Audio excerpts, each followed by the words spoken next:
I am delighted to be here with you today. Throughout our time in Hastings, this congregation has been such a blessing to us. We have been so encouraged just by your generous, welcoming spirits and by the love that is here. So can I get a show of hands as to who here is a conflict avoider? Maybe you see a conflict coming and you get a knot in your stomach and you want to get out of this situation. This is me. And who here is a conflict seeker? Maybe you see a conflict coming and you're going to jump into that conflict, maybe a little faster than you should have. We have some helpful raising of hands there. Okay, well, like I said, I am a conflict avoider. I joke that in my family of origin, we didn't fight, we just all knew that we were right and you were wrong, but we didn't feel the need to talk to you about it and come to a compromise. A few years ago, I was a foster parent, and I had a teenage girl named Michaela living with me. And Michaela was the source of many conflicts. I adore her, but we had some interesting situations. And one of those was when she asked to invite a friend to stay with us for the weekend. And I should have gotten an idea that there were going to be some troubles when her mom gave me a really long list of all the rules for what her daughter could and couldn't do while she stayed with me. And I thought, oh, surely it'll be fine. So this girl came and she stayed with us, and on the second night, I'd gone to bed, and then a while later I heard what sounded like a masculine voice in our house. And I thought, well, maybe they just have the TV turned up loud. I'll go tell them to turn it down. I want to sleep. So I opened the door, and there was a boy in the room with these two teenage girls. So now I had to get him to leave. He had come in through the window. I let him leave through the front door. And now I had to call this girl's mom and tell her what had happened. And this did not go well. I didn't handle it well. She didn't handle it well. We didn't really come to a resolve. And a few weeks later, I was at a school sign-up event. And it was a big high school, big auditorium, packed with students and with parents. And I saw this mother and daughter coming towards me from the other end of the room. And I did not want to deal with them. I was scared to death, and I needed to get out of that situation. So I said to Michaela, they're coming towards us. Let's turn around. We're going to go the other way. And she looked at me and she said, "You're a coward. What's wrong with you?" And she was right. I did not have the skills to deal with that conflict. All I knew how to do was get out of the situation. A couple of years later, I was at a discipleship conference, and during the question and answer time, one of the things that was brought up was the importance of being able to handle conflict well within a church. And I raised my hand and said, I don't know how to do this. I'm not good at this. Where can you point me for direction for how to learn to deal with conflict well? And they said, well, you just have to do it. You just have to talk to people when you're in conflict. The reason I'm so excited to be here today is that I think some of you might be in the place that I was. That you know that maybe you don't handle conflict very well. And you want to handle it better. And the wonderful thing about this Preferred Path curriculum is that it gives clear guidelines, clear skills for how to deal with conflict in a way that honors Jesus. Monica introduced us to the Preferred Path a couple weeks ago.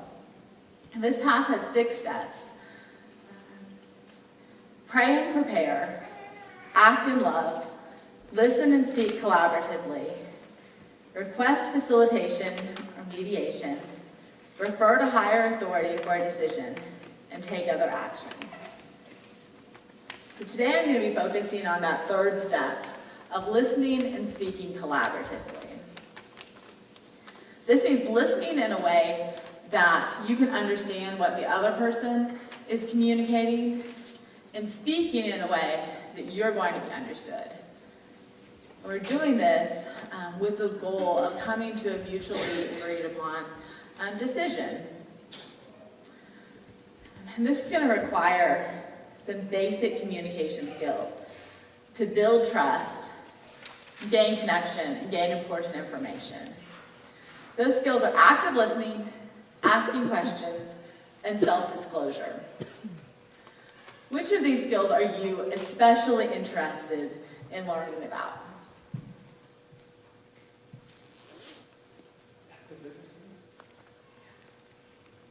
That's an important one. Anybody else? Something that jumps out at you? I want to learn about questioning, like how to do that. I know how to interrogate. Right. That's a good point, that they're different, interrogating and questioning. Okay. Well, James 1:19-21 tells us, or says, "My dear brothers and sisters, take note of this. Everyone should be quick to listen, slow to speak, and slow to become angry, because human anger does not produce the righteousness that God desires." So it's this call to listen quickly and speak and become angry slowly that are the basis for this part of the preferred path. James is really clear about what the listening and speaking habits of followers of Jesus should be. But these habits are often the opposite of what we learned in our families of origin. Each of us grow up in surroundings that teach us to think and to feel and to act in certain ways, to respond to conflict in certain ways. This is a good thing. This is how we learn to function in society. But it's also how some really negative, destructive habits and patterns become part of the way we go through life.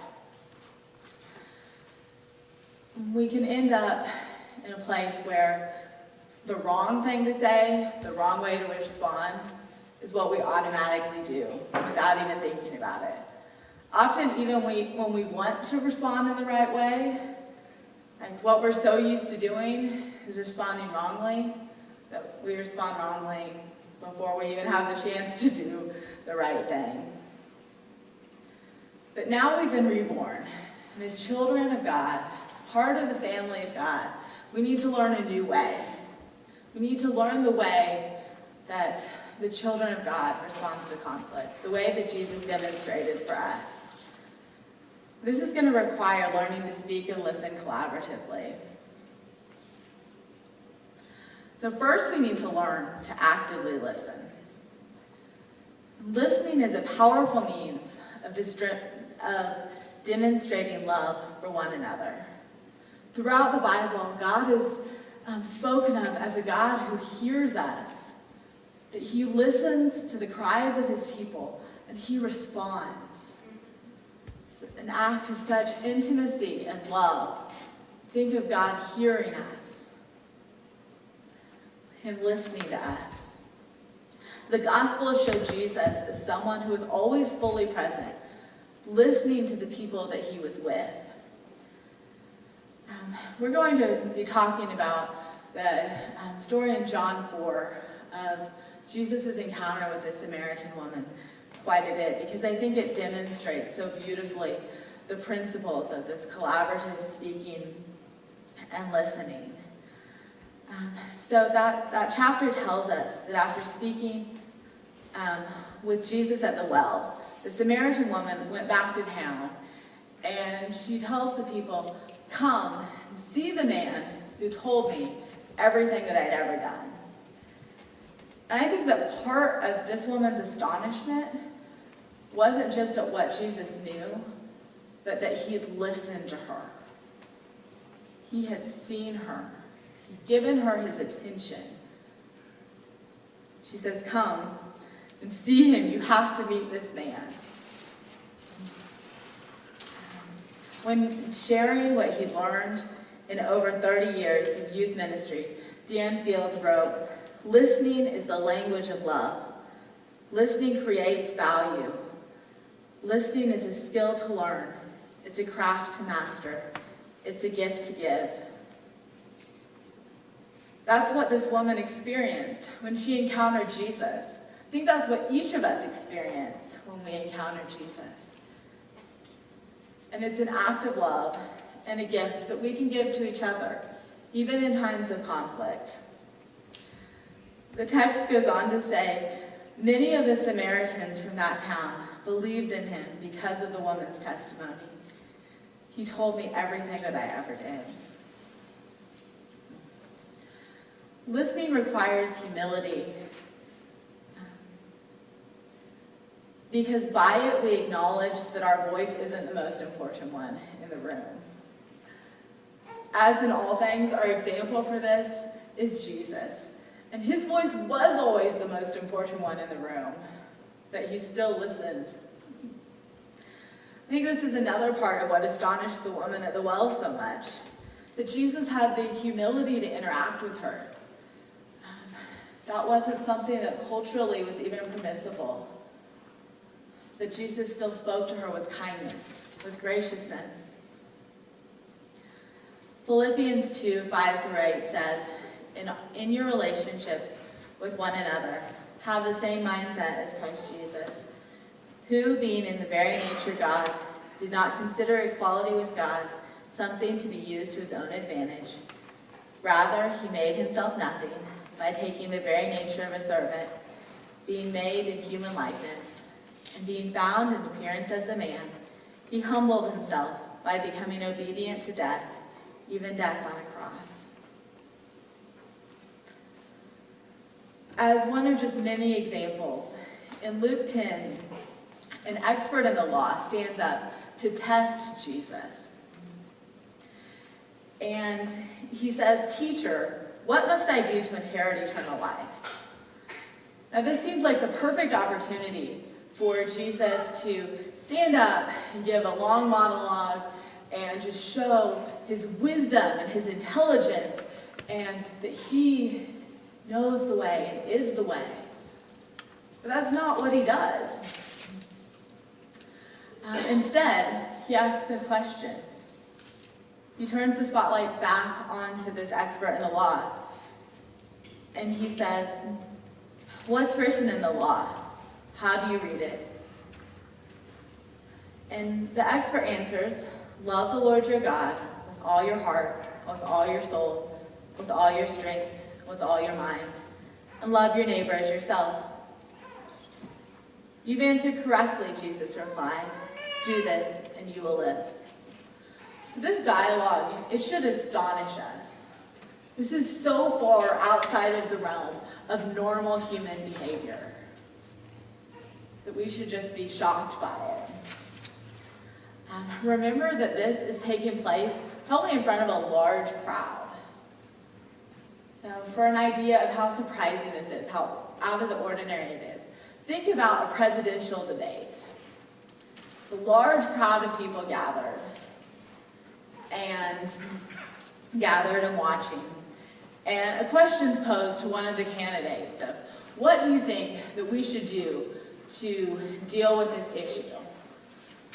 And rather than responding, making her point, this candidate turns to another candidate and says, well, what do you think? How do you think we should respond? The other candidate gives an answer, and she says, you're right, that's the right way to deal with the problem. That would shock any of us, right? Especially if you've been watching the debates this election season. This is not a normal way to respond. But it's the way that Jesus interacted with complete humility.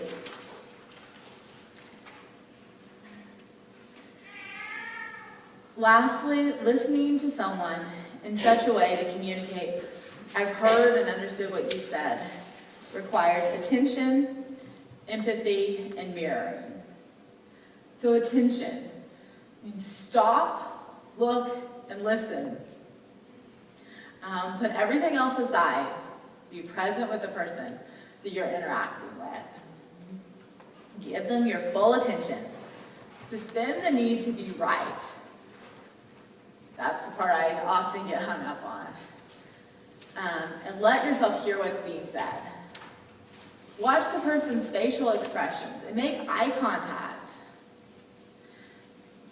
It's almost impossible to give somebody your attention like this through Facebook or through text messaging. So in situations of conflict, try to get face-to-face with them. Don't try to deal with it through text or through Facebook, because that's likely just going to make it worse. Empathy. Allow yourself to be touched by what's being said. If I act like I'm listening, but I have a stone wall in my heart that's not going to let anything that's said to me through, I'm not really listening. I'm just waiting for my turn to talk. I'm not going to be able to connect. Not going to be able to hear from you. And we're not going to be able to reach a compromise. Mirroring is the third skill. So mirroring is to repeat what's been said so the speaker knows the content of what they're saying is registered. Don't interpret or diminish what's been said. Don't put your own twist to it or respond in this part. Just repeat it to make sure you have it right. Be a mirror that reveals what was actually said rather than a funhouse mirror that warps everything, gives an unclear image. You know you've done mirroring correctly when the other person says, "That's exactly right. That's just what I was saying." Now, at this point, if you're feeling really brave and you want to take listening to the fullest extent, you can say, "Is there anything else that you'd like to say?" Just let them express fully what they have to say. Now, in times of conflict, I know it's really hard to listen well to other people, but having the love and humility to do so is often enough to diffuse a conflict. Often listening is what teaches us to resolve conflict by letting it resolve itself. At this point, I want to pause and just acknowledge that there are unsafe people in the world. There are people in the world who will use your listening, will use your empathy, your compassion to put you under their control. And these people are usually very good at talking.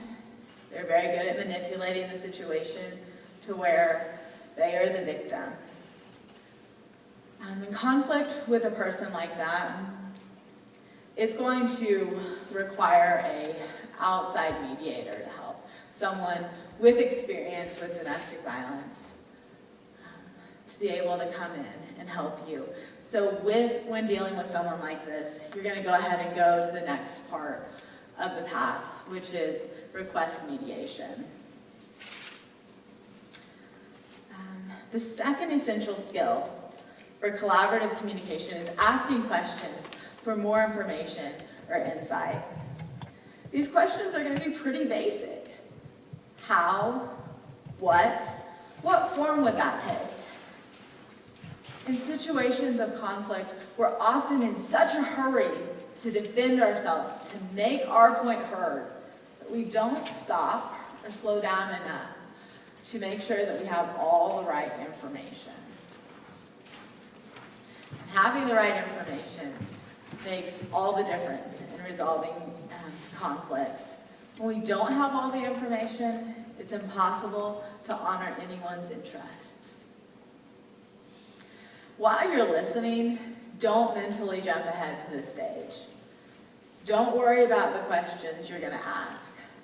A French playwright wrote, "There are people who, instead of listening to what is being said to them, are already listening to what they are going to say themselves."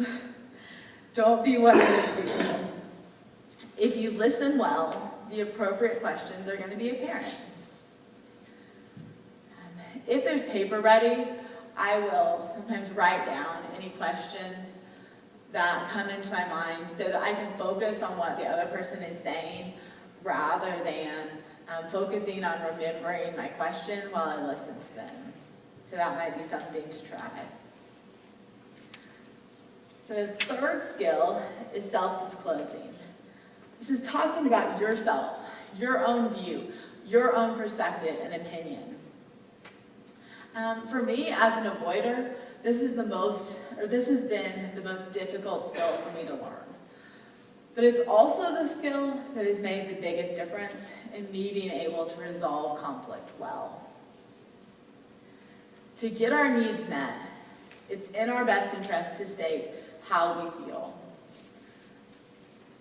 I'm upset, or my feelings are hurt, and what we want. I would appreciate it if other people can't read our minds and don't know how we feel or what we need unless we tell them. That seems so simple, but that's been a really challenging thing to learn. But learning that and doing it makes a tremendous difference. This can be really difficult, especially if in the past the expression of your feelings and needs has been met with disrespect. Narratives of shame and worthlessness can also hold us back from being able to advocate for ourselves. But let's think again about the story of the woman at the well. It begins, Jesus, tired as he was from the journey, sat down by the well. It was about noon when a Samaritan woman came to draw water. Jesus said to her, "Will you give me a drink?" His disciples had gone into the town to buy food. So here we have Jesus, the second person of the Trinity, the one who holds everything together by his word of power. And he has needs, and he's expressing his needs. He's tired and resting while the rest of his disciples are walking into town to get food to bring back. He's asking a social outcast to give him water to drink. Having needs is part of humanity. It's part of the humanity that Jesus took on. And so it is okay, it is a good thing to have needs and to express them to other people. We're going to have to speak our needs in order for them to be met. Learning this new way of being, these new habits of collective collaboration that are traits of the family of God, is going to take time. It's a process to learn how to actively listen, how to ask questions, and how to self-disclose. But having heard about these skills of listening and communicating in conflict, what seems especially important for you to remember this week in any conflicts that you might encounter?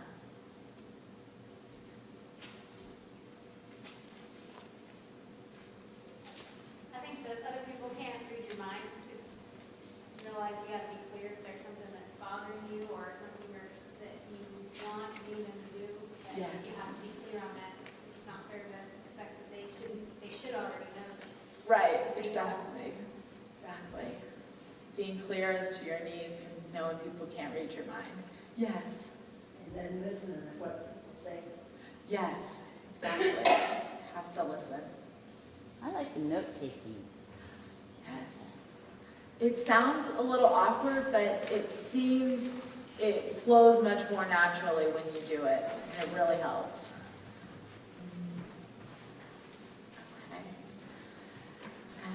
Consistently walking the preferred path is not merely an outward change, learning new skills while still keeping the same heart. It's possible to use these skills to manipulate other people or to get your own way. And that may seem like your life has less conflict, but this isn't the way of Jesus. As followers of Jesus, our characters and our inward being is in the process of being changed to be more like him. We come to more and more share Jesus' priorities, his love, his hope, his feelings, and his habits, including his habits of speech. And we increasingly live our lives as he would if he were in our place. This work is only possible by grace, but we must also give it our focused effort and attention. Theologian Dallas Willard wrote, "Grace is opposed to earning, not to effort. In fact, nothing inspires and enhances effort like the experience of grace." So these changes of character, they take place as we are present with Jesus deeply and consistently enough to be transformed by him. This occurs through time spent reading the Bible and in hearing the way that Jesus spoke and imitating him. Not his words, those are translators' words, but the way he spoke, his love, his humility, his graciousness and kindness, his self-control. It also happens through prayer and through silence before God. So we recognize that he is God and we aren't. And through being present with other people, we're also being remade in Jesus' image. Children learn language and develop accents by listening to their parents speak.